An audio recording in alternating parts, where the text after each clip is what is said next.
Verse, sige, please, pakibasa mo lang ang iyong sinumpaang salaysay. Thank you, Mr. Chair. On September 12, 2024 and September 27, 2024, I was invited to serve as a resource speaker during the recent legislative inquiry conducted by the Joint Committee on Dangerous Drug Public Order and Safety, Human Rights and Public Accounts of the Honorable House of Representatives regarding the investigation into the war on drugs of the previous administration. During these hearings, I was asked several questions concerning my knowledge or involvement in the deaths of 3 Chinese inmates of the Davao Penal Colony and the death of General Wesley Barayuga, all focusing on the alleged extrajudicial killings of the aforementioned individuals. I was also questioned about my relationship with the former president, as well as my career as a police officer and my tenure as the general manager of the Philippine Charity Sweepstakes Office. Throughout the hearings, I answered questions from the committee based on my personal knowledge.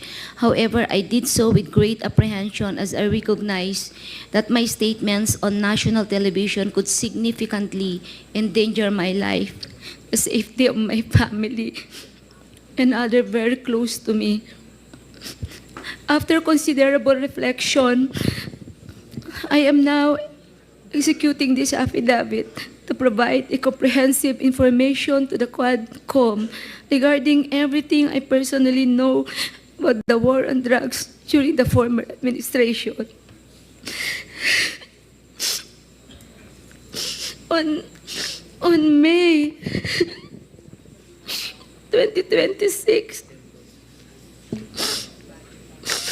I received a call from the President, Rodrigo Roa Duterte, at approximately 5 a.m., instructing me to meet him at his residence in Doña Luisa, Davao City.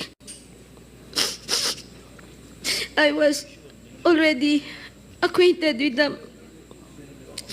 the mayor, having served as the station commander in one of the police stations in Davao City during his tenure. During our meeting, he requested that I will locate a PNP officer or operative who is a member of the Iglesia ni Cristo, indicating that he needed someone capable of implementing the war on drugs on a national level, replicating the Davao model.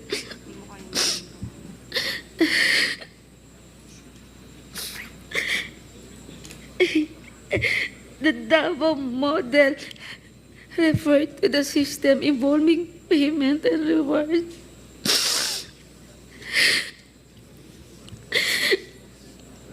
The Davao model involves 3 levels of payment of rewards. First is the reward if the suspect is killed. Second, if is the funding of planned operations. And the third is the refund of operational expenses. Colonel Garma, can you speak louder? I'm sorry, speak closer to the microphone.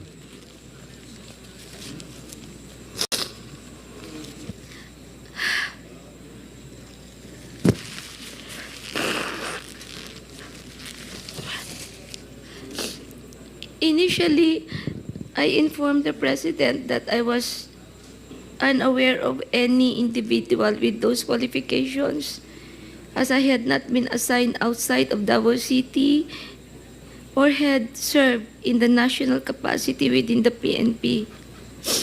However, I recalled my upperclassman Edilberto Leonardo, who was heading the Criminal Investigation Detection Group and was also a member of the Iglesia ni Cristo.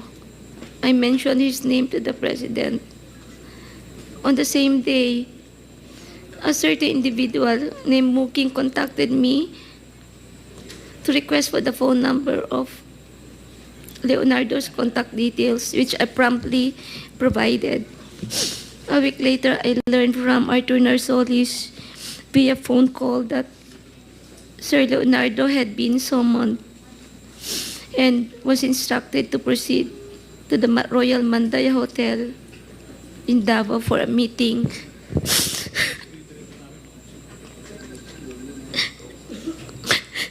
Leonardo informed me later that he stayed at the hotel for almost 3 days, during which the president directed him to organize, according to Sir Leonardo, a task force which he understood as PAOK-TF. When Leonardo relayed this information, urged me to join the task force, I declined first, citing my lack of experience in handling said operations. Leonardo subsequently informed me that he had prepared a proposal routed to Bongo outlining the task force which would encompass Luzon, Visayas, and Mindanao.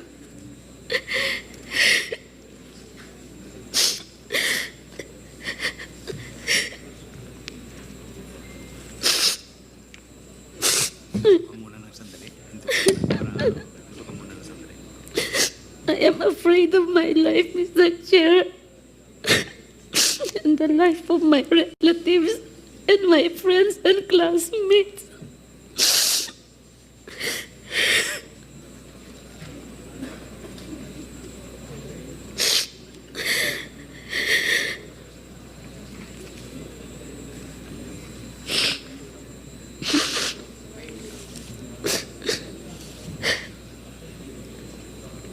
Leonardo subsequently informed me that they had prepared a proposal routed to Bongo confirming the task force operation which would encompass Luzon, Visayas, Mindanao. He also inquired if he and his classmates could have a courtesy call with the president through Bongo for a photo opportunity. Considering this, I thought it prudent to invite also my classmates to join the courtesy call. So in the presence of Colonel Bacay, Villela, Grijaldo, Tuzon, and Dueñas, the member of class 97 and 96 were accommodated in separate rooms at the DPWH office in Panacan, Davao City. The president did not enter our room, and I was unaware if he visited the room of class 96.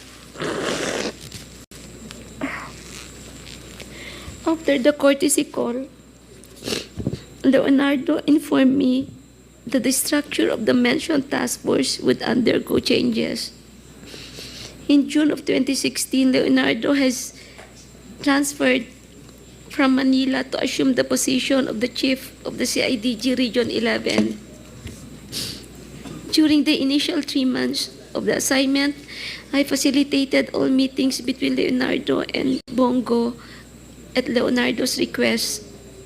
Subsequently, they established direct communication.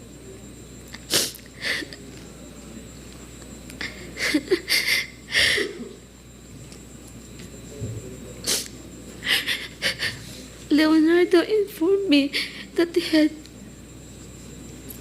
recalled several trusted personnel,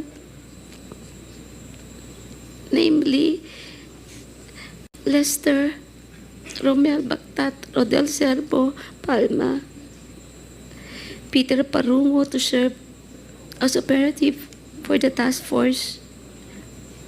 Notably, Bactat, Serbo, and Palma were, for now, discharged from the police service.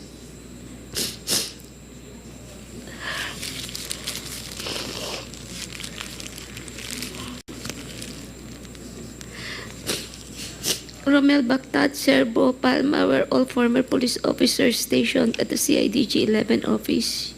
They were discharged from the service on or about a year ago due to an operation that led to the killing of one individual. Lester Berganyo is a provide citizen, while Peter Parunga was a former detainee of CIDG due to a charge of rape that has been cleared. Romel Bactat, Serbo, Palma, and Parunga were charged with the task of collecting and verifying informations provided by police officers in the field concerning arrests, deaths of individuals named in the list of drug personalities, and creating summary reports. All of these reports would then be encoded and compiled by Lester Berganyo. The compilation is thereafter elevated to Sir Leonardo, who will decide what level the arrest or killing was and its corresponding reward. Rewards were only given for killings, while for arrests only for the funding of Copland, and refund for operational expenses was given. I saw how these individuals operated when I would visit my friend in CIDG 11. He conveyed that the task force would be structured differently and that he submitted a document to Bongo detailing the task force operation, including an overview of the current drug landscape in the Philippines. I was informed that the drug structure originated from Bucor, where numerous drug lords are currently incarcerated, and that it has 3 branches, Luzon, Visayas, and Mindanao, with Peter Lim involved in the Visayas region. Once the task force became operational, I later learned that all Copland's funds, refunds for operational expenses, and rewards for agents were processed through the account of Peter Parungo. Currently, Lester Berganyo maintained a comprehensive list of the drug personalities of the Philippines. Leonardo conducted briefings for all PIDEA, IG regional directors, and PNP chiefs regarding the drug situation. Additionally, if any individual died during police operations, Leonardo will report the incidents to Bongo for inclusion in the weekly report and request for refunds of operational expenses. Leonardo had final authority to determine who would be included in the list of drug personalities and to classify their threat level, as well as the discretion to remove individuals from the list. Furthermore, in 2016, while I was at the CIDG office following up the appointments of my personnel, I overheard Padilla discussing drug activities at the Davao Penal Colony with Leonardo.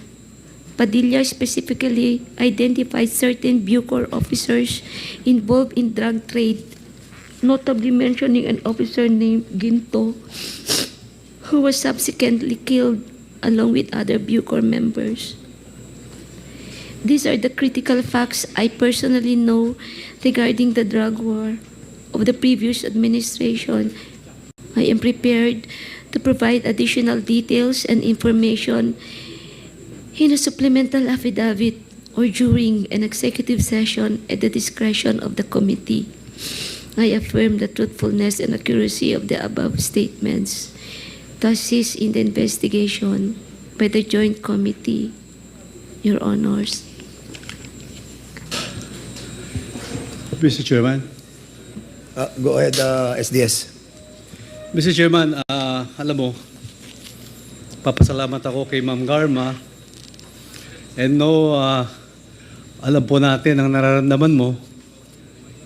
Pero kaya ako umakyat, nanonood po ako sa TV, sa baba. Mukhang itong committee na to parang pinilit ka para magsalita.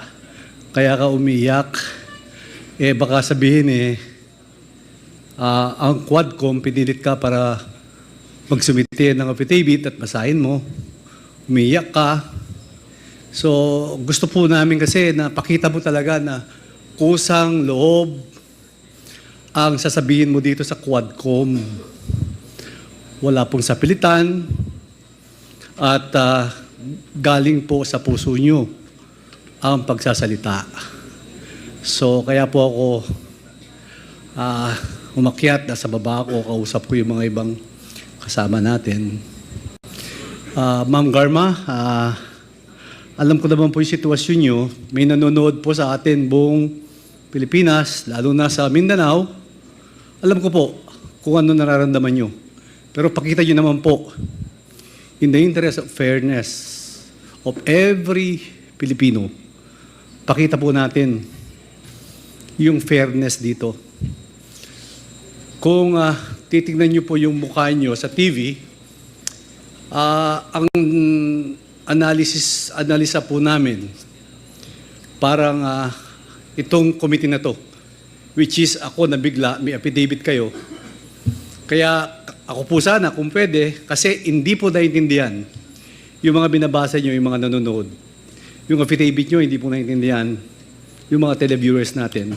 Kung kayo nandito, naintindihan nyo, pero pag nasa TV kayo, hindi nyo po naintindihan yung mga sinasabi nyo.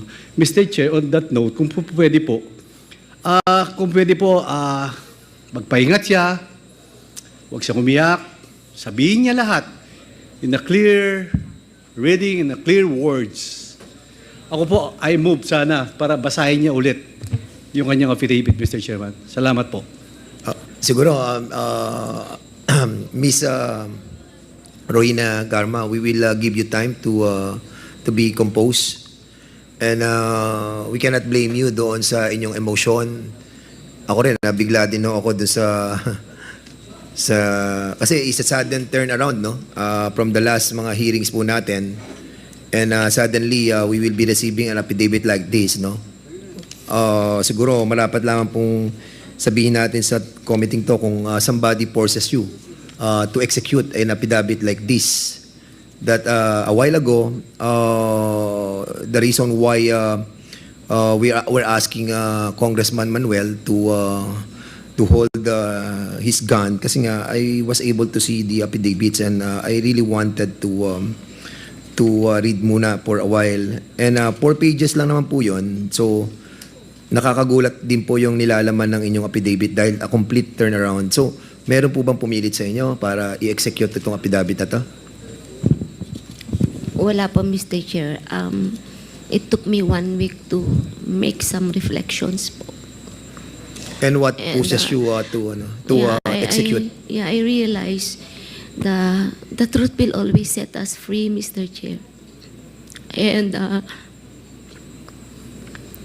at least I will be able to contribute if we really want to make this country a better place to live and for our children. I think we have to do something para maibalik po yung trust sa PNP, magkaroon po ng reform sa PNP, and yung tiwala po ng mga tao, whether victims of criminals sa gobyerno. Kanina po may Yun sinasabi kayo na natatakot kayo sa buhay nyo at sa pamilya nyo. Saan po kayo natatakot? Of course po, it's normal, Mr. Chair, when you speak the truth, you cannot please everyone. And it's normal to anybody to have that mixed emotion. But still, it took me 1 week to make reflections. And I realized I need to do my part po. Dahil po ba sa relasyon nyo sa nakaraang administrasyon kay former president? Kaya po ang damdamin nyo po ay mixed emotion? Normal lang naman bilang tao po, Mr. Chair. Pero what prevailed after a week of reflection is, I always say, the truth will always set me free. We are I helping. want a better place, a better PNP, Mr. Chair. Yes, Mr. Chairman, Ma'am Garma, we are all on the same page. Kaya ginagawa po natin to para sa taong bayan, maayos, yung PNP, mawala, ang extrajudicial killing, yung drugs. Kaya nandito po tayo. Yung sinasabi niyo po, we are totally agree on that. Kaya gusto ko lang pong i-clear at sinagot nyo na walang pumilit, nag-meditate ka for how many days before you prepared that affidavit. Nabigla nga ako ngayong Quadcom hearing na meron po kayong affidavit. So on that note, Ma'am Garma, pag-compose na po kayo, ayos na po kayo, pwede nyo po ulit basahin ang inyong affidavit. Salamat po, Mr. Chairman. Okay. SDS, are we going to ask Ms. Garma to read again Please, Mr. Chairman. yung kanyang affidavit, no? We hope, kasi kanina medyo hindi ko rin po naiintindihan, no? Luckily, I was able to read na yung ating pong affidavit. So, siguro kung compose na po kayo, para po maintindihan, kasi napaka-importante po nito, no? Nung binabasa ko din po, medyo na-shock din po ako. So, basically, siguro, we will give you another chance para po mabasa itong affidavit as requested and moved by SDS Don Gonzales. So now you have the floor again, Ma'am Rohina Garma.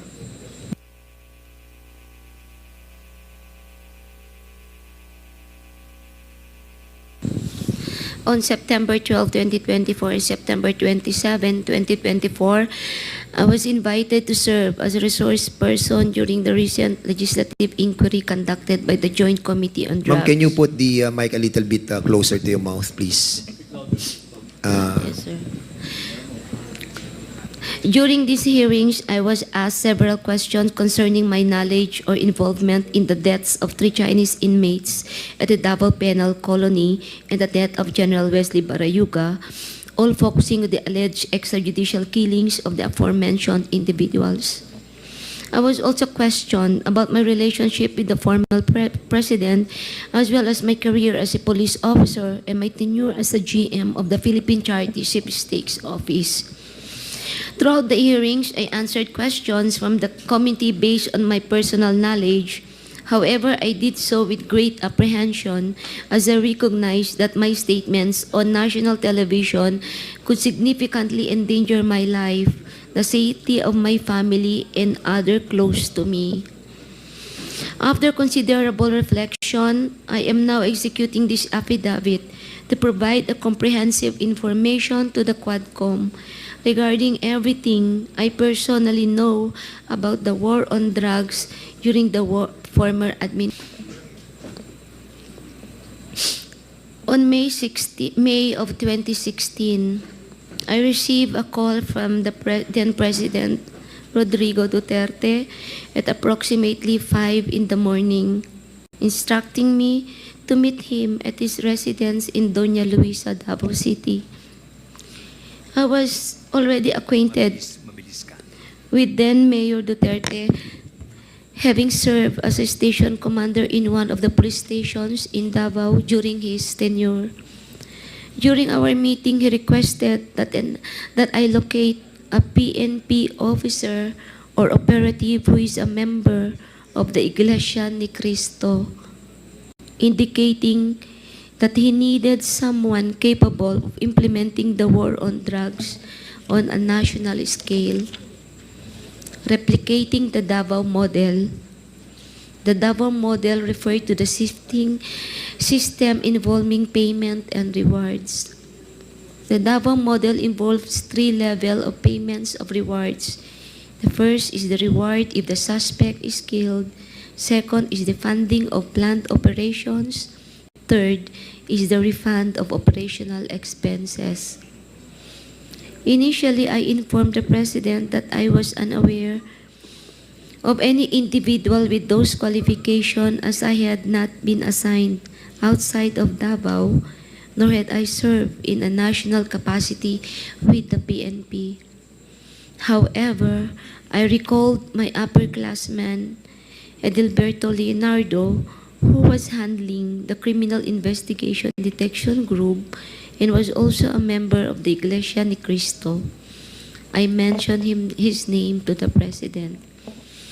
On the same day, a certain individual named Muking contacted me by the phone to request Leonardo's contact details, which I promptly provided. A week later, I learned from Arthur Narsolis via phone call that Leonardo had been summoned and was instructed to proceed to Royal Mandaya Hotel for a meeting. Leonardo informed me that he stayed at the hotel for 3 days, during which the President directed him to organize a task force similar to PAOK-TF. When Leonardo relayed this information and urged me to join the task force, I declined, citing my lack of experience in handling such operations. Leonardo subsequently informed me that he had prepared a proposal routed through Bongo outlining the task force operations, which would encompass Luzon, Visayas, and Mindanao. He also inquired if he and his classmates could have a courtesy call with the President through Bongo for a photo opportunity. Considering this, I thought it would be prudent also to invite my classmates, Bakay, Vilela, Grijaldo, Tuzon, and Dueñas, to join the courtesy call. The members of Class 97 and Class 96 of PNPA were accommodated in a separate room at the TPWH office in Panacan, Davao. The President did not enter our room, and I was unaware if he visited the room of Class 96. This is 96, sir, not 97. After the courtesy call, Leonardo informed me that the structure of the intended task force would undergo changes. In June of 2016, Leonardo was transferred from Manila to assume the position of the chief of the CIDG in Region 11. During the initial 3 months of this assignment, I facilitated all meetings between Leonardo and Bongo at Leonardo's request. Subsequently, they established direct communications. Leonardo informed me that he had recalled several trusted personnel, namely, I met Lester Berganyo, Romel Bactat, Rodel Serbo, Michael Palma, and Peter Parungo to serve as operatives for the task force. Notably, Romel Bactat, Rodel Serbo, and Michael Palma were all discharged as police officers. Romel Bactat and Romel Serbo, Michael Palma were all former police officers stationed at CIDG 11 office. They were discharged from service on or about a year ago due to an operation that led to the killing of one individual. Lester Berganyo is a private citizen, while Peter Parungo was a former detainee in CIDG due to a charge of rape that has been cleared. Romel Bactat, Rodel Serbo, Michael Palma, and Peter Parungo were charged with the task force of collecting, verifying informations provided by police officers in the field concerning arrests or deaths of individuals named in the list of drug personalities and creating a summary report. All of these reports would then be encoded, compiled by Lester Berganyo. The compilation is thereafter elevated to Leonardo, who will then decide what level the arrest or killing was and its corresponding reward. Rewards were only given for killings, while for arrests, only the funding of the COPLAN and a refund for the expenses was given. I saw how this individual operated when I would visit the CIDG office in Region 11 to see my friend Lot Lot. He also conveyed to me that the task force would be structured differently, in that he submitted a document to Bongo detailing the task force operation, including an overview of the current drug landscape in the Philippines. I was also informed that the drug structure originated from Bucor, where numerous drug lords are currently incarcerated, and that it has 3 branches, Luzon, Visayas, and Mindanao, with Peter Lim involved in the Visayas region. Once the task force became operational, I later learned that all COPLAN funds, refunds for operational expenses, and rewards for agents were processed through the bank accounts of Peter Parungo at Metrobank, BDO, and PS Bank. Concurrently, Lester Berganyo maintained a comprehensive list of the drug personalities in the Philippines. Leonardo conducted briefings for all PIDEA, IG, regional directors, and PNP chiefs regarding the operations. Additionally, if any individual died during police operation, Leonardo would report the incident to Bongo for inclusion in his weekly report and request for refunds of operational expenses. Leonardo had the final authority to determine who would be included on the list of drug personalities and to classify their threat levels, as well as the discretion to remove individuals from the list.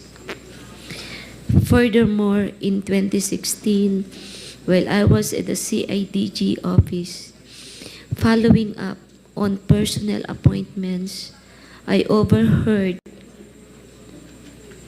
Superintendent Padilla of Bucor discussing drug activities at the Davao Penal Colony with Leonardo.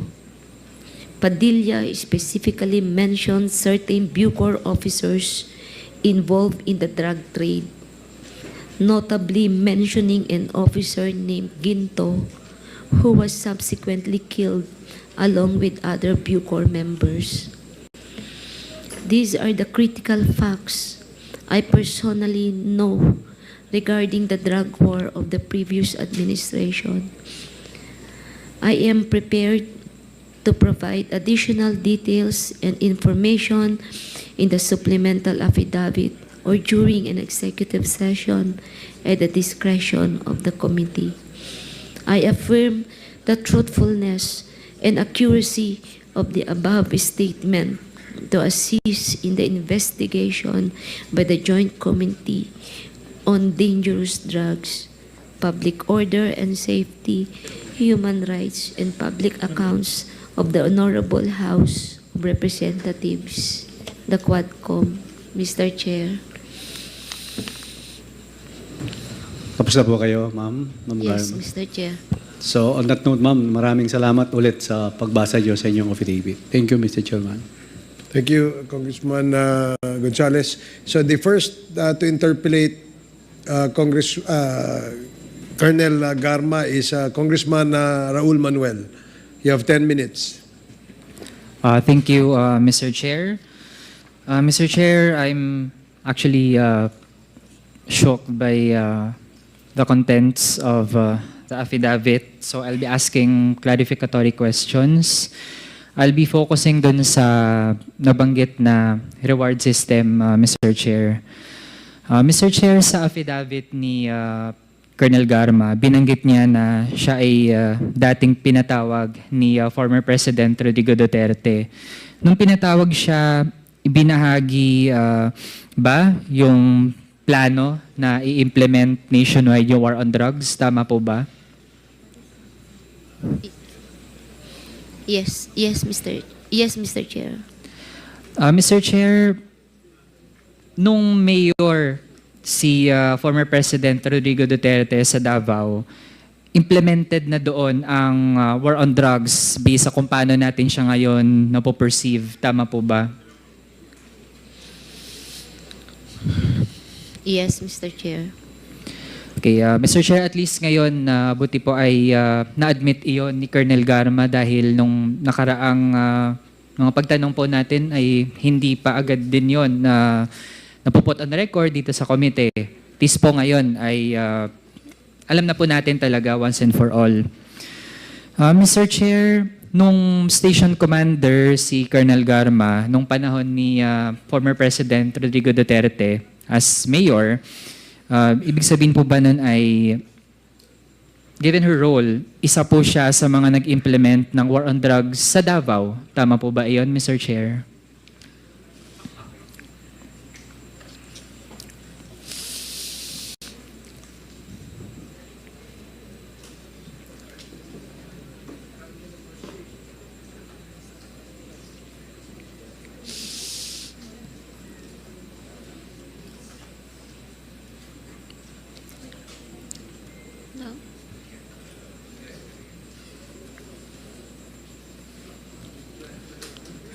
Paki-clarify mo lang yung question. Yeah, Mr. Chair, ang tanong ko po dahil naging station commander po si Colonel Garma noong Davao Mayor si Rodrigo Duterte. So ibig sabihin po nun, given her role ay isa po siya sa mga nag-implement ng war on drugs sa Davao. Yes, Mr. Chair. Mr. Chair, nag-implement po siya nun dahil kasama po siya dun sa mga na-mention kanina from NUPL, yung Davao Boys and Girls. Tama po ba, Mr. Chair? Mr. Chair, can I explain my answer, Mr. Chair, so that maintindihan po ni Congressman? Sige. Yes, Mr. Chair. Pakilapit lang po yung microphone Yes, sa inyong bibig. This is how it works actually.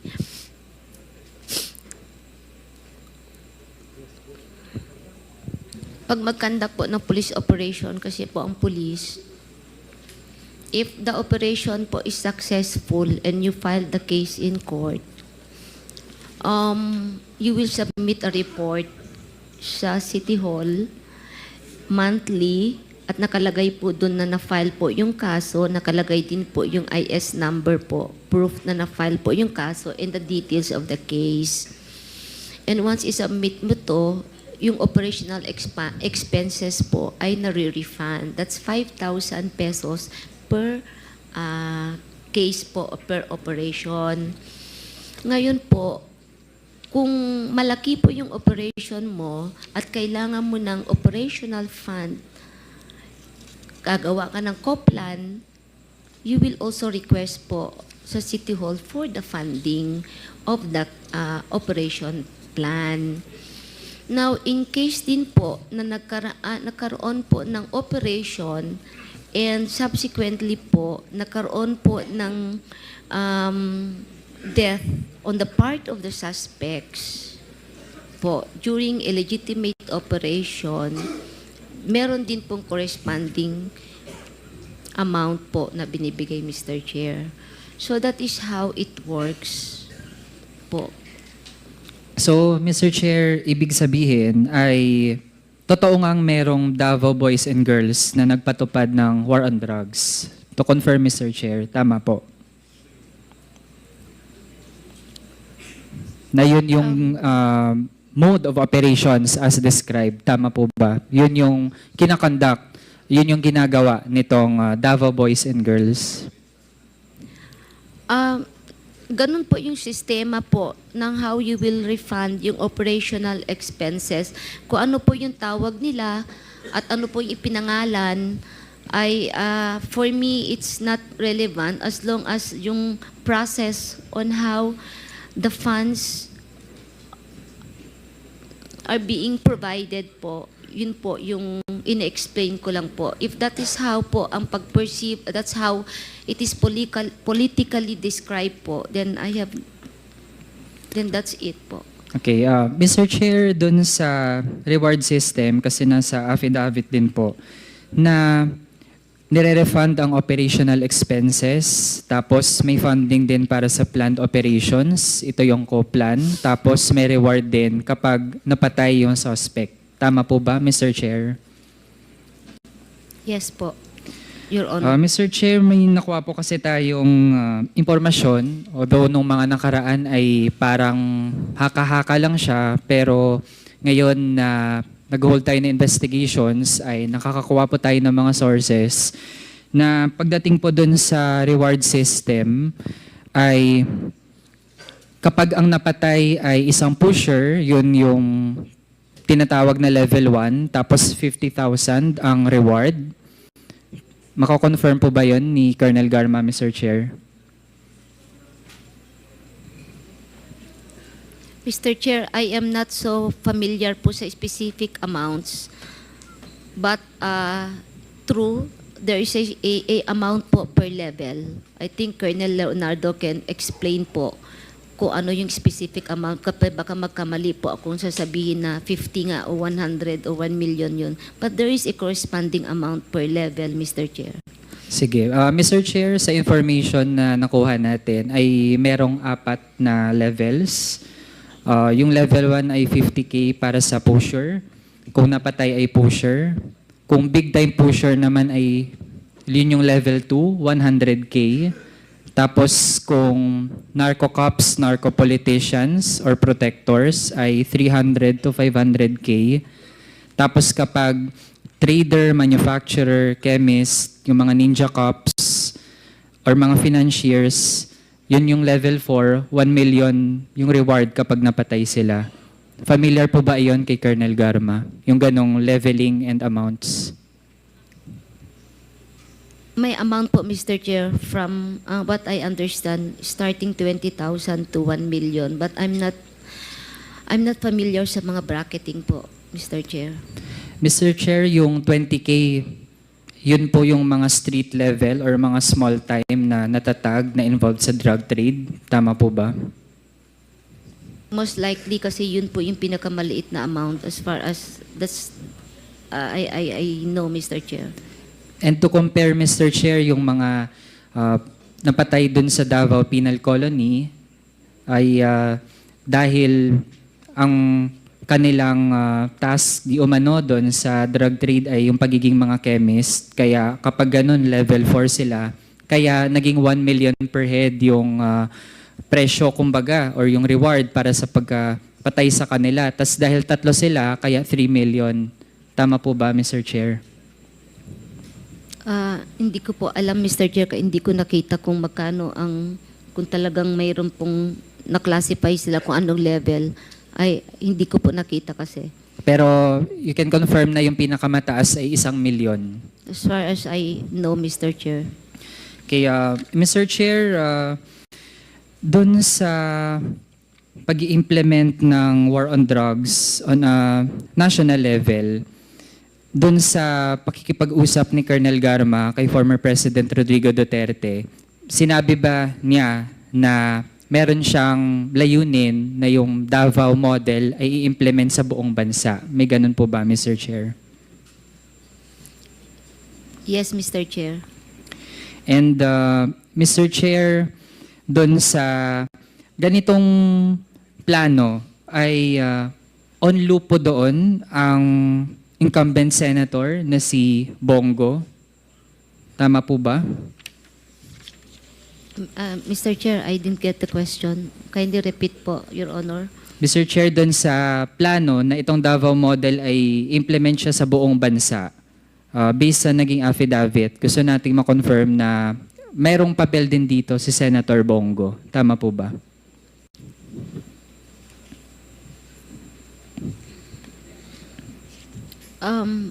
Sa aking understanding, it would appear, Mr. Chair, kasi po siya ang minimit ni Sir Leonardo. Mr. Chair, kapag may napatay na suspect doon sa drug trade, kanino unang nire-report yung mga instances na merong napatay?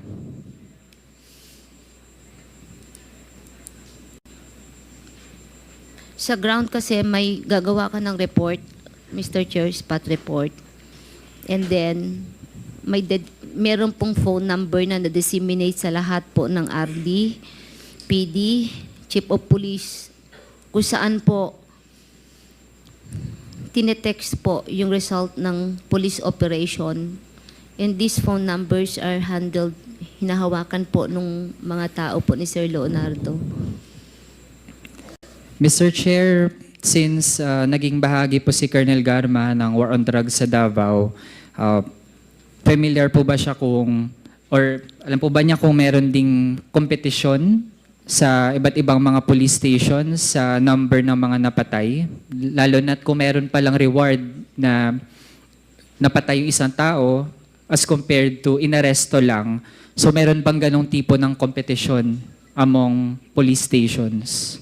Wala po, Mr. Chair, during our time. Mr. Chair, pagdating naman sa kung paano na-incentivize yung mga iba't ibang police stations or police officers, ano po yung mga pamantayan dati para masabi na ang isang police station ay effective sa pag-conduct niya ng war on drugs?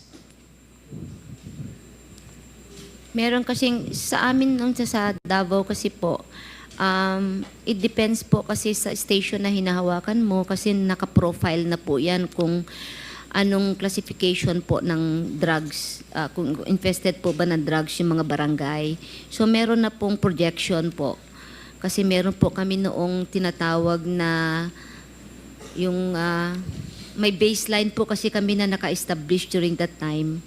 So projected po kung ilan ang possible arrest mo every month, Mr. Chair. But of course, dumarating din po yung point na wala ka na mahuli o sobrang baba. Depende kasi sa performance din ng patrol sa area as part of preventing po yung occurrence po ng illegal drug trade. So mamimili ka lang naman mag-ooperate ka o intensify mo ang police patrol para wala kang mahuli at hindi po matuloy mangyari ang bentahan po ng droga. You just choose between the two naman po.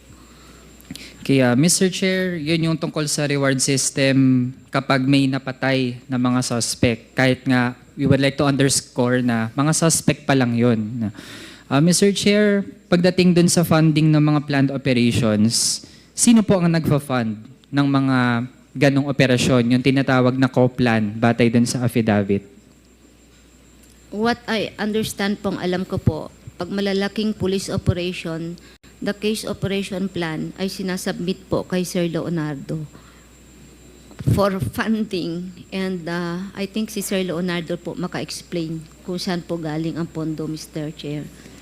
Mr. Chair, sa pagkakaalam ni Colonel Garma, meron bang mga private individuals or corporations na nagbibigay din ng, kumbaga, we can say, donation para sa ganitong mga planned operations? I'm not aware, Mr. Chair. Wala akong alam po. Mr. Chair, pare-pareho ba yung amount na binibigay para dun sa kada operation na kinoconduct? Hindi ko rin po alam, Mr. Chair, kaya hindi ako ang nag-evaluate ng mga co-plan.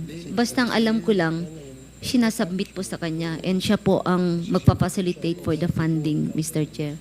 Okay, and Mr. Chair, dun sa pangatlong tipo ng itong paggamit ng pera for these plans, yung refund for operational expenses, ano-ano pong mga tipo ng expenses ito? Kasi kung nire-refund siya, ibig sabihin, meron munang nag-aabono. Ganun po ba ang sistema sa pag-conduct ng mga operations? Nag-aabono muna yung mga involved na mga police, tapos saka sila manghihingi ng refund? I will explain further, Mr. Chair. Yung real McCoy kasi sa ground, Mr. Chair. The real talk po tayo sa ground. Talaga namang wala pong pondo talaga. Mag-aabono ka talaga. Pati by bus money, mag-aabono ang chief of police diyan para mamarkahin yan. Kung minsan nasusunog na itatakbo, wala na. Tapos wala kang mahuli, hindi mo talaga marerefund yung pera mo. So talagang abonado ang chief of police at saka mga operatiba. That is why in Davao, once successful po ang police operation na file mo ang kaso, may IS number po, proof that you filed the case, i-refund po ng 5,000 pesos yung mga expenses like photocopy, by bus money, payment for the agent, pagkain po ng suspect pag dinala mo po sa court, kasi maghihintay ka rin, tatagal ka rin sa korte. So those are the expenses which is very decent enough naman.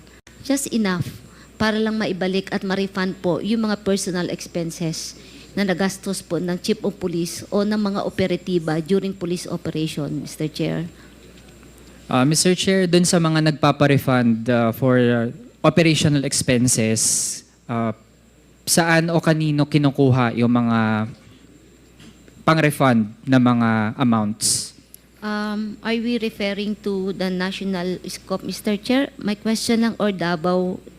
Sa Davao, Mr. Davao Chair. noon, we have to submit the after activity report sa City Hall po. And then may pipirmahan kang voucher na ma-refund yung lahat ng expenses. How about nung naging national na or nationwide na yung scale ng implementation ng war on drugs? Kanino din kinukuha yung refund? Lahat po ay kay Colonel Leonardo, Mr. Chair. Okay, so far, Mr. Chair, mas yun muna yung aking mga tanong. Pero so far, based sa mga narinig natin hanggang ngayon, Mr. Chair, inaabsorb ko pa rin talaga dahil hindi usual na marinig natin na merong nagko-confirm na meron talagang reward system, yung mga amounts ranging from yung small time pala na mga kahit inosente 20K yung presyo para sa kanila, tapos yung mga big time, kumbaga, tig 1 milyon bawat ulo. And from Davao ay naging massive ito hanggang sa buong bansa. Kaya naman pala ganado yung mga sangkot na mga pulis na kapag neutralization talaga ang layunin ay pumatay dahil pala ganon kalaki yung reward na kanila makukuha, Mr. Chair. So yun muna sa ngayon. Maraming salamat. Okay, salamat, Congressman Manuel. Yes, Yes, Deputy Speaker just, Suarez. Just a little bit of clarification to the points raised by Congressman Manuel. Colonel Garma, you mentioned earlier na dati po kayong Chief of Police ng Cebu. Tama po yun? Yes, Your Honor, Yeah. Mr. Can you Chair. speak louder? Yes, Your Honor, Mr. Chair. At kanina po nung ginaganap po yung hearing dito, nagdadatingan po yung mga biktima under your watch. And a lot of these victims actually flew in from Cebu. Earlier today, with the interpellation of Congressman Manuel, you confirmed that there was a reward system with regards to the implementation of the drug war. Can you further explain how this reward system was implemented while you were the head cop of the city of Cebu? Mr. Chair, during my stint as the City Director of Cebu po, yung mga station commanders ay directly reporting to R2. So, pagka may mga incident po, kasi po, widespread yung phone number naman lahat po ng chief of police yan, makonfirm, mayroon silang number kung saan sila magte-text. So, Ulit lang po. Sorry, hindi ko narinig. widespread po yung number kung saan po sila magte-text. During my time po, wala po nagte-text sa akin para ibato ko kay Sir Leonardo para bayaran. Hindi po ganun ang setup sa Cebu. The chief of police would directly report sa R2 po. Alam niyo po, Mr. Chair, during the drug war, sometimes po may mga nababypass din ng mga commanders. Kasi po, ang control is either direct control ng RD or direct control ng R2 or ng mga special units o task force. And sometimes, hindi naman yung territorial police po ang may project nun. Tumatawid po. Yes, thank you for sharing that, Colonel Garma. But I think it's a little bit hard for me to accept that statement because you were the chief of police of Cebu.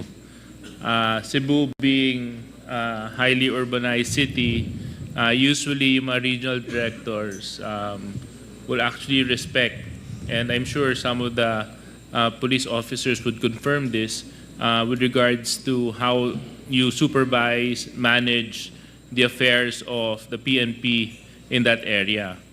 So again, just to Can I explain, Mr. Chair? yes, okay, please. As far as my role po doon, sir, I make sure lang po na ma-investigate in case na may mga ganong incident. Napaprocess ang crime scene, and then kung ayaw po ng biktima na kami mag-imbestiga, ay inaalaw po namin yung NBI to take cognizance. Ganun po yung setup. As to yung pong kung may mga incident like namatay, I never, hindi ako hanggang spot report lang po nakakarating sa Sige. Dagdag lang doon sa tanong with the indulgence of Congressman Suarez. sino nagde-determine kung sino magiging provincial director, chief of police, at saka yung mga community precinct commanders? Sino nagde-determine nun? Dito, in the context of the drug war, halimbawa, example natin, si Colonel Patay. No, Colonel Patay, you were previously assigned sa Davao, tama? Davao del Norte po, Your Honor. Davao del Norte. Mr. Chair. And then, sinong nag-order na ilipat si Colonel Patay dito sa Quezon City? Would you know kung sino yan? Is that part of the system na merong isa na naglilista? Dito ilalagay si Colonel Patay, dito ilalagay si... Mr. Chair, kasi nagiging culture po kasi ng PNP po na pag ang RD ay malipat o ang PD, may dinadala pong opisyal. Okay? So, yung iba, pag dala mo yung opisyal, pwede mong ilagay kung saang pwesto na qualified naman po silang ilagay. Pero during that time po, meron din pong sitwasyon na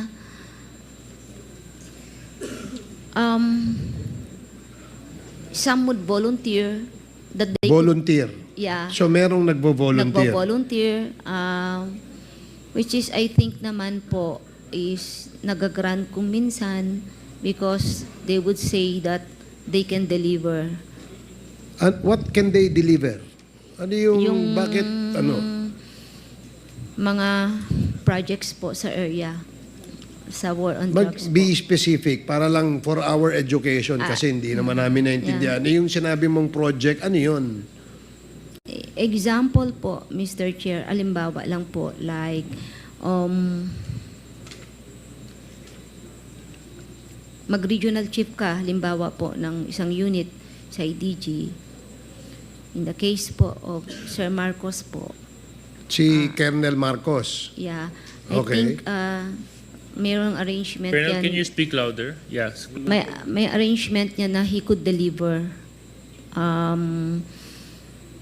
mga big fish in the area. Just to give him the opportunity to lead the unit, it's easier. Mga ganun po. Yung iba naman po, nakakapagtrabaho, tama naman po yung trabaho, hindi naman po lahat po ay masasabi mong hindi tama po yung ginawa. Ano bang ibig sabihin nung makaka-deliver? Halimbawa, is Colonel Marcos still here, no? So, anong ibig sabihin nung makaka-deliver?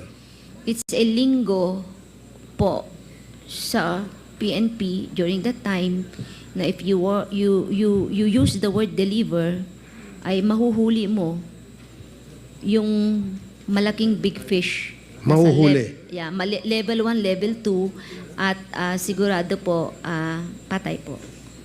In the case of Colonel Marcos, siya ba'y nag-volunteer? Ang pagkakaalam ko po. Siya nag-volunteer.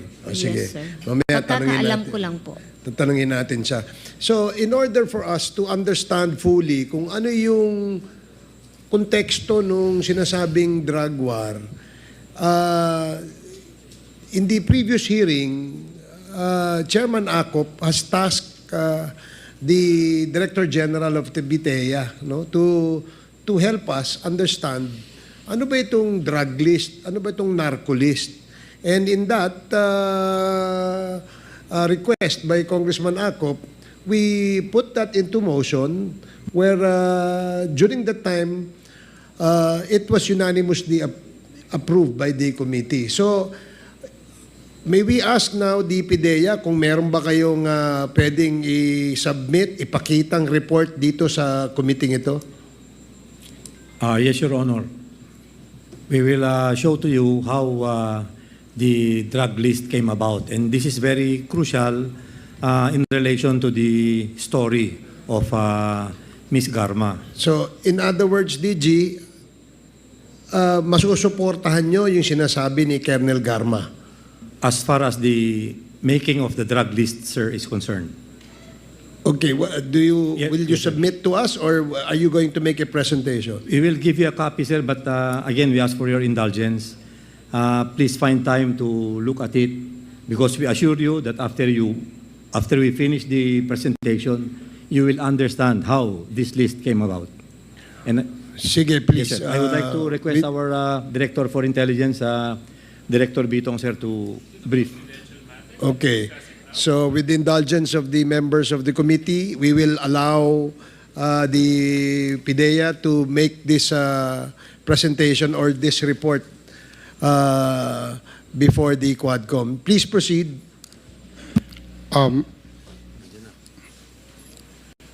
Please bear with me, sir, as I try to read it so that I can deliver it crisply and clearly. This is based, we tried to be very faithful to the data that were made available to us. Next.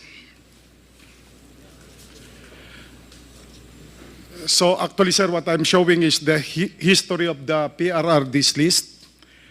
In several occasions, the former president showed lists and mentioned drug personalities in his public appearances. On August 7, 2016, he mentioned Mayor Mabilog along with 159 others. Next. In December 2016, the first president drug list, or popularly known as PRRD list or narco list, was obtained. On September 28, 2017, the second list was obtained. This was merged with the first list. The total personalities combined were now at 6,191. On October 19, 2017, during the technical working group meeting, the TWG included in the list the personalities mentioned by PRRD on August 7, 2016. Thus, the total 6,221. 30 out of 159 new personalities were added. The others also mentioned were already in the list. In March 2018, the third list with 6,623 was received. The first, second, and third list was combined, removing redundancies, resulting to a total of 6,562 personalities. During this period, series of intelligence workshops, the crafting of policies and guidelines, and remedied subcommittee meetings were conducted. It was on 28 May 2019 when the President's drug list was renamed Interagency Drug Information Database, or IDID. From May 14, 2021 to April 7, 2022, 3 remedied committee meetings were conducted. Out of 1,046 POIs adjudicated by the remedied committee, only 885 were approved.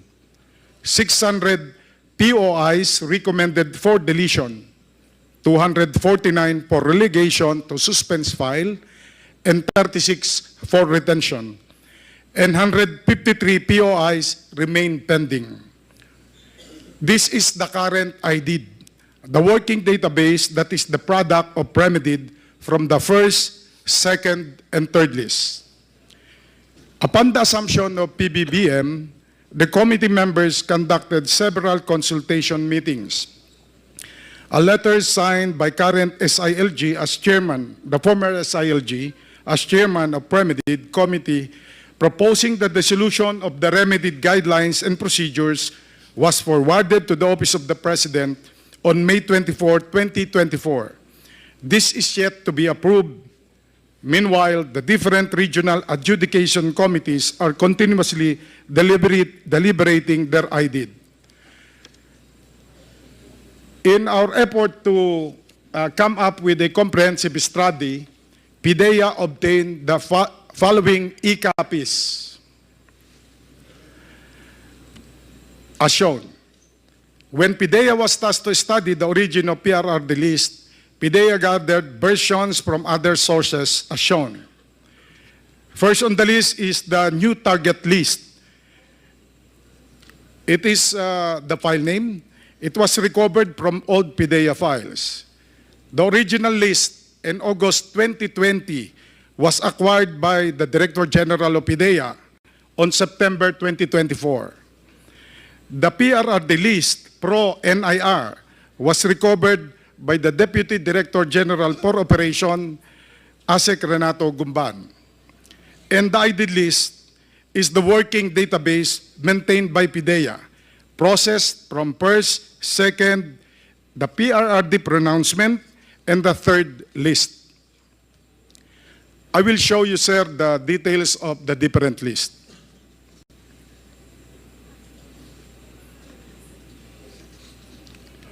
Going to the details, shown are the properties and contents of the different lists. Comparing the 5 Excel e-copies, we come up with the following results. New target list and original list are the same with 3,981 names.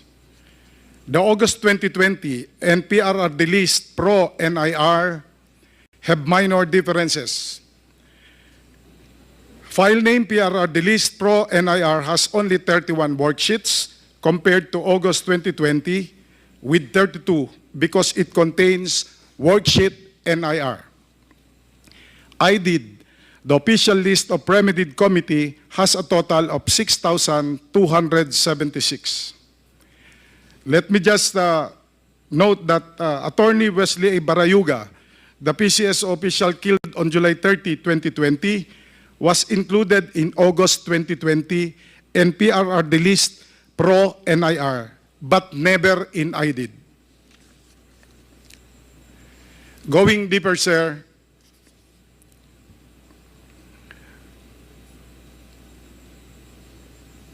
you will note, sir, that the new target list is authored by PNP-CIDG, as well as the original list, PNP-CIDG. And the next, the August 2020, is authored by a certain Yanism, as well as PRRD list, pro-NIR, while the IDID has no more author because this is a working database. Upon checking the properties of the same 5 Excel files, particularly the original list, it has the PNP-CIDG and Yanism as the authors, 4 of which were created last July 25, 2016, while the IDID was created last November 15, 2022. Because, as I said, it is a working database and properties change every updating. The next slide. This is what we were talking about earlier. This slide shows notable differences among the lists. On the left is worksheet found in the new target list and original list. This contains 5 levels with description and a column for amount. On the right is worksheet found in file name August 2020 and PRRD list pro-NIR. These have only 4 levels with description and an evaluation. These do not have the amount column. In the IDID list, all these worksheets are not included. Next. This slide is a photo gallery of high-value target found in the lists. On the left, the new target list, original list, and IDID list contain fewer photos than the one on the right with file name August 2020 and PRRD list pro-NIR. On the next slide, shows a photo gallery of alleged Binondo personalities found on the list. Just like the previous slide, the new target list, original list, and IDID list on the left contain fewer photos than the one on the right with file name August 2020 and PRRD list pro-NIR. In both lists, Dapicol personalities Jackson Lee and Wong Meng Pin are included. our findings. There is indeed the President's drug list, commonly known as PRRD list. All 4 lists obtained were authored on July 25, 2016. File name, new target list, and original list are both authored by PNP CIDG. The file name PRRD, Pro-NIR, and August 2020 have same author, Yanism. These were recently obtained and did not undergo official validation by the remedied. There are many inconsistencies and differences between the different lists. The counts of personalities vary. There are double or triple entries, many aliases, insufficient details. The top high-value target of personalities with some names on the picture gallery are not included in the list. There are also inconsistent recapitulation and numbering on the sheets. The 3 Chinese killed in Tapicol are included in the list. The original list contained the amount column. Mayor Mabilog was not included in the original list until October 19, 2017, 2 months after second list was received. And Attorney Wesley Barayuga was included only in August 2020 and PRRD list Pro-NIR, but never in IDID or the official list. That ends our briefing, sir. Mr. Chair, can I have just some clarificatory question? Please proceed. Yeah, thank you very much. Just to the PDEA, nabanggit niyo po kanina, based on what I gather, it was a list that was having a lot of revisions from the time that it was started, correct? Yes, Your Honor. So, if it was being revised continuously, we were seeing deaths left and right since 2016 onwards. Yes, Your Honor. So how can we now say that those deaths and those operations were indeed validated through drug personalities? If the list itself that served as the basis of the PNP to implement was not validated, nor was it final in nature. That was the predicament that we had while we were trying to analyze the lists, Your Honor, because we found out that, let us just take, for example, the first list or the original list. It was sent to PIDEA, it was studied by PIDEA, and when it was submitted back to the palace, that is what I understand, a second list would be given back to PIDEA. And it was observed that there would be names included in the list that was being sent back to PIDEA. So parang, ano sir, we checked on the list, we send it forward, we send it upwards for them to check on it, hoping that it wouldn't be, there would be no more names included, but it was the opposite. There would be names again that would be included. And so this continued until the third list. And so as not to miss anything, we already, so as not to miss anything, the lists were already combined with each other to come up with the August 2020 list, removing the names that were redundant or maybe there were deaths already, so they were removed from the list already. So that was how the list evolved, Your Honor. Do you have somebody from the CHR here, Mr. Chair? Do you have a representative from the CHR? Yes, earlier they were here, but after the interview with the victims earlier, we allowed them to be excused for this No, particular. I just wanted to know lang, Mr. Chair, kasi base sa sinabi ng PIDEA, it was around 2020 where, you know, a working draft that was actually validated was finalized, more or less, correct? Your Honor, just to make a clarification, the file name is dated August 20, 2020. But as early as 2019, huh? Original, 20. Yeah, second. Original yan, sir. Yeah. Ito lang, sir, ano dyan? Ito, sir, separate. Ito po, sir. Yeah. The file name is only August 20, 2020, Your Honor, but as early as 2019, because after the NSC, Oh, yes, sir. General Bitong will explain, Your Honor. Yes, sir. Actually, starting January 4 of 2016, sir, it already undergo a TWG deliberation. There is no remedy yet. It has Mr. not Chair, yet been Mr. approved. Ano? January 2016? No, sir. It's January 2017. Oh, yun. January 4, 2017. So meaning,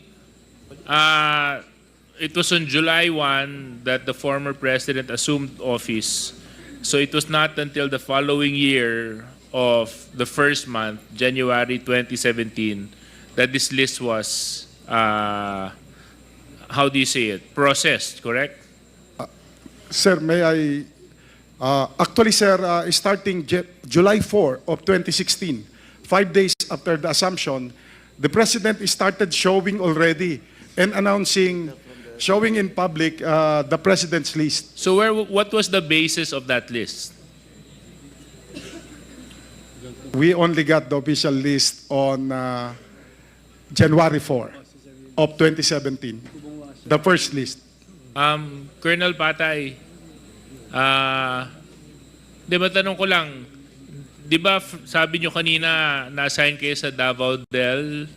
Del Norte po, Mr. Chair. Tapos, pagkatapos ng assignment nyo doon, anong taon yon? Until 2016 July, Mr. Chair. Ha? Until 2016 July. Can you speak louder? 2016 July, Mr. Chair. 2016 July. Tapos in 2016 July, saan po kayo nailipat? Dito po sa NCRPO Station 6 QCPD, Mr. Chair. NCRPO Station 6. Nung kayo po ang naipwesto dito, gaano katagal po kayo naglingkod dito po sa NCRPO Station 6? 11 yata yun, Mr. Chair. 11 months from July to September, if I'm not mistaken, Mr. Chair. Doon po sa kabuuan nung 11 buwan, maalala nyo po ba kung ilan ang drug operations ninyo na nagresulta sa pagkamatay ng suspect? Hindi ko po bigay yung exact figure, Mr. Chair. But more or less? Hindi ko po ma-estimate. Last time, Mr. Chair, previous hearing, may guidance na po dito na ang listahan po ay I think that it was submitted yata dito sa committee na to, Mr. Chair. Yes. Can you give me a ballpark figure? I was not able to look at the report, Mr. Chair. I cannot give the figure, Mr. Chair. Magkamali po ako. Chairman Paduano, maybe you can tell me?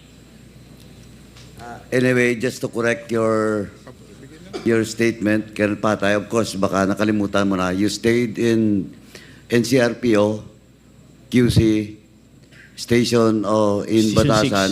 Station 6. Station 6 nga, pero QC. Diba? Quezon QC, City. Yes, Mr. You were assigned here in the NCRPO July 1. Yes, Mr. Chair. And July 4, you were assigned as Station 6 Commander. Tama? If the records... Anyway, Yes, sir. anyway, yung transfer mo pabalik doon sa CIDG, CIDG after my assignment dito sa Station 6, Mr. correct. Chair. And that is September. Yes, So Mr. you stayed in Station 6 more than a year. Yes, Mr. Chair. More than a year. More than. Now, during the previous hearing sa Committee on Human Rights, as reported, the data shows that more than 100 was killed, which is drug-related operations. Mr. Chair, I cannot confirm or deny that date. And that Mr. is the data presented to us, not you, but the CHR. Okay. Thank you very much, Congressman Paduano. So anyway, so Colonel Patay, doon sa panahon na inimplement niyo po itong madugong gera laban sa droga, sabi na nga po na mahigit 100 ng buhay na nasawi. Ano po ang pinagbasihan po ninyong listahan? That was based on the reports from the BADAC, Mr. Chair, and intel reports coming from the intel of our unit, Mr. Chair. Intel of the PNP. There was already a list in the stations produced or stored coming from the BADAC, Mr. Chair, because during that time the barangay officials were very cooperative on that campaign, Mr. Chair. So anyway, ang akin lang pong medyo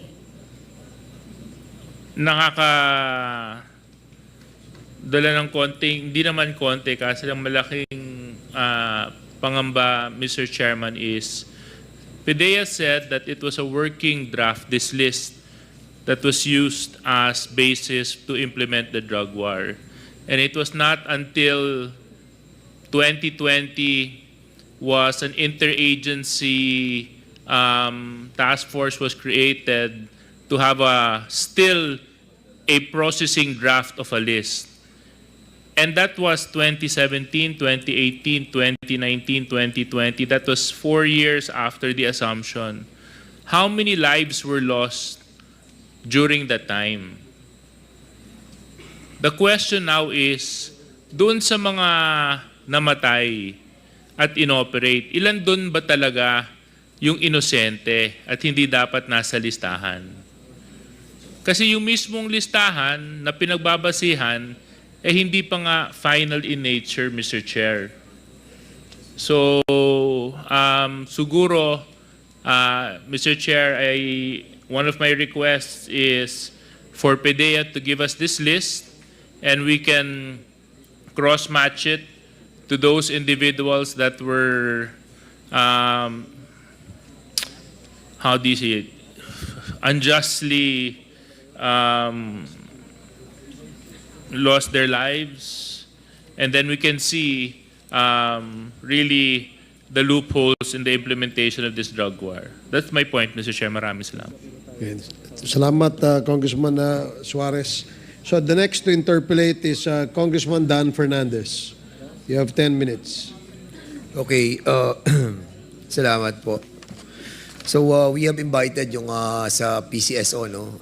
We are very sorry, no, na overturn tayo ng mga events and even all other officers from PNP, sila Balindog, sila Villela, Crialdo. Maybe I'll just limit my question kay GM Rohina Garma, no. Kasi medyo ngayon lang namin na-receive yung affidavit. So meron lang akong gustong tanong dito, Ma'am Rohina, no. But of course hindi naman po natin na stop, Mr. Chairman, yung sa PCSO dahil meron din po mga issues doon that need to be clarified, no. Ma'am Rohina, kasi dito sa sinabi mo rito that tinawagan ka ni Presidente, former President Duterte, 5 a.m. in the morning. And during that time that you were with him, kayo lang ba dalawa? No, Mr. Chair. Sinong kasama nyo sa sasakyan? Yeah, it's just the two of us, sir, Mr. Chair. So, ikaw ang sumundo kay former President?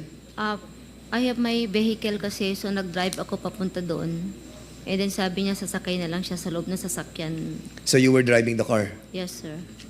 And this is a usual thing for you to do with the former President when you were still the Chief of Police of Davao? Hindi naman, Mr. Chair. So, hindi siya regular na ginagawa nyo na sinusundo mo siya doon? Or, no? Kasi No, very no. unusual yung... No, Mr. Chair, that was the first time that First time to? pinapunta ako doon. Yes. At nagtaka ka rin dahil presidente na siya noon. President-elect na siya. Yes, Mr. Chair. Taka And din this ako. was May 2016. Hindi pa siya nag-oath. Yes, Mr. Chair. And do you have some inkling on what you were going to talk about or wala naman? Hindi ako nagtatanong kasi, Mr. Chair. I just complied with the instruction. Bakit ka pinagkakatiwalaan ng former president? I was a bit